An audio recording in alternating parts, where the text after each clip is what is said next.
Welcome everybody to How Fast Will It Go, and today we're dealing with the 2017 Aston Martin Vanquish Zagato Coupé. Now this has 1090 horsepower, 811 pounds-feet of torque from a 6.4 litre twin turbocharged V12 engine. The car itself now weighs 3,293 pounds, has all-wheel drive, and it can do 0 to 60 in 1.801 seconds and 0 to 103.987 seconds. So Aston Martin on this series haven't had the greatest of success so far on out of the cars that we've chosen. We've used an Aston Martin DB10, the Vanquish from 2018, and the DBR1 from 1958, and none of them have gotten beyond 260 miles an hour, with the DB10 being the fastest at 258 and the DBR1 being the slowest at 247. So yeah, I'm hoping that it can be faster than those three, but you never know with these modern cars, with their gearboxes and the like. They can be really rather slow at the top end with, you know, higher the gears.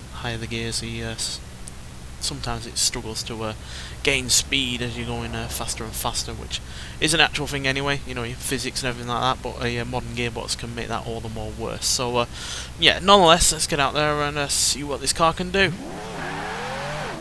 So this is undoubtedly quick in terms of acceleration, and it's now revving well over 7,000 RPM. Still sounding pretty good as a V12. 200 mile an hour as we come out of the tunnel there. There's traffic everywhere. This is more of a game of dodgems than anything. Yeah, we need to stay right between the Mustang and the VW Fox here. There's a brace of them around. There's 3 in a row. But there's 215. 220, 230, 240 coming out of the tunnel, 245, 248. Well, we're not the slowest Aston Martin that we've had on this series, so that's good. But only by 1 mile an hour, which is exactly a triumph of speed. Really would expect a car like this to be a lot quicker with nearly 1100 horsepower, but then again it does weigh quite a fair bit, and yeah, that gearbox is not going to be helping, because even though you can upgrade gearboxes, which I have done, the weird way that Forza upgrades, sometimes it just keeps, you know, the amount of gears, or you know, the gear ratios don't really change even if you tune it, so it's a little bit of an issue. But 248 is at least not the slowest that we've had from Aston Martin. Hopefully we can get a little bit quicker on this side of the motorway, even though traditionally we don't generally get a faster speed on this side, just because the corners are a little bit more difficult to navigate at speed.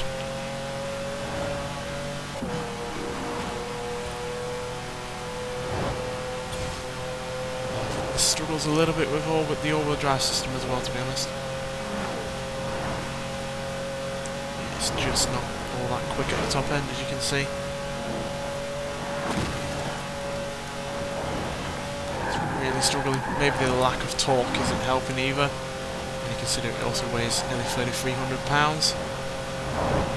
So it's a lot of weight to push this car beyond the kind of speeds that we would be used to, really. It's a bit of a shame, because I do really rather like this car. I think it looks rather interesting, like a lot of Zagato versions of Aston Martins generally do, but it just does not have that extra bit of oomph to get it past 250 or up to this kind of standards that most modern cars can get up to. But yeah, 248 is our final top speed, which is one of the slowest cars that we've had for a long while, especially considering how much power and how modern this is. So yeah, that is quicker than the Aston Martin DBR1, but it is 2 mile an hour behind the Aston Martin Vanquish and 10 mile an hour behind the DB10. And yeah, it's also it is at least quicker than the Formula Drift Ferrari 599, Triumph TR6 Pi, Mercedes-Benz SL65 AMG Black Series, Morgan Aero Supersports, and the Austin Healey 3000 Mark III.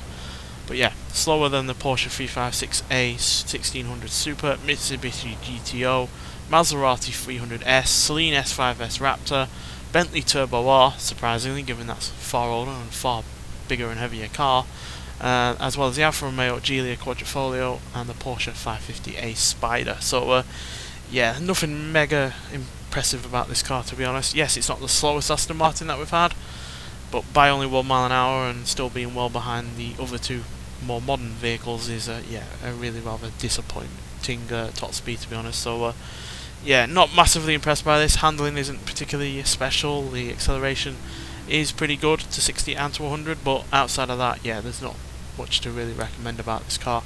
I'd much rather drive it in stock form, if I'm honest. Anyway, thanks for watching, and I'll see you in the next one. Bye.